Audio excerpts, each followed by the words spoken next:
Saudaraku, ada suatu pasal yang dirahasiakan oleh hampir semua guru pembimbing pada murid anak didiknya karena suatu alasannya yang masuk akal.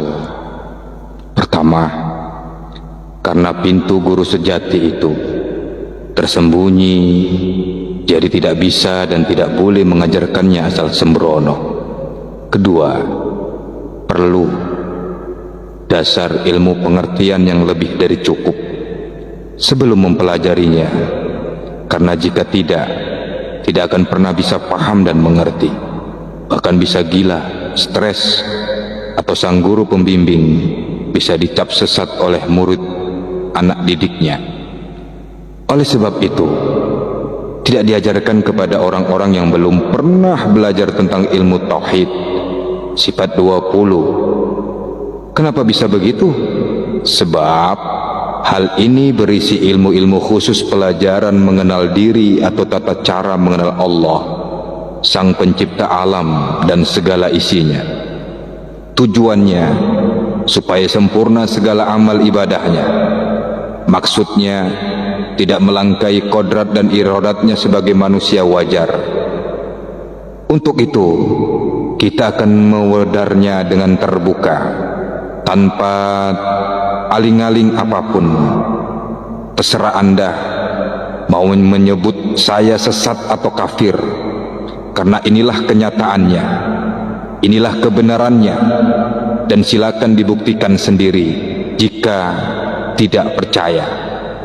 Ketahuilah, tanpa yang hidup, jasad tidak ada artinya, tetapi benda mati inilah, jasad inilah yang dijaga dan diutamakan oleh kebanyakan orang di dunia ini. Sedangkan kita semua tahu, bila mati kelak, jasad akan busuk dan ditanam atau dibakar. Ini menunjukkan bahwa mati ialah bila hidup yang menghidupkan jasad tadi meninggalkan jasadnya. Kebanyakan manusia pada umumnya menganggap bahwa hidup di dunia ini itu hanyalah cukup makan, bergerak, mencari kemewahan, kawin, menyelesaikan kepentingan, mencukupi kebutuhan dan keperluan, bekerja dan lain-lain. Mereka menganggap bahwa jasad kasar mereka itu hidup dengan sendirinya, yang membolehkan mereka melakukan kerja dan kerja. Tapi pernahkah mereka berpikir bahwa jasad mereka itu sebenarnya ialah benda mati yang tidak dapat hidup dan bergerak dengan sendirinya, tanpa ada sesuatu yang menghidupkannya?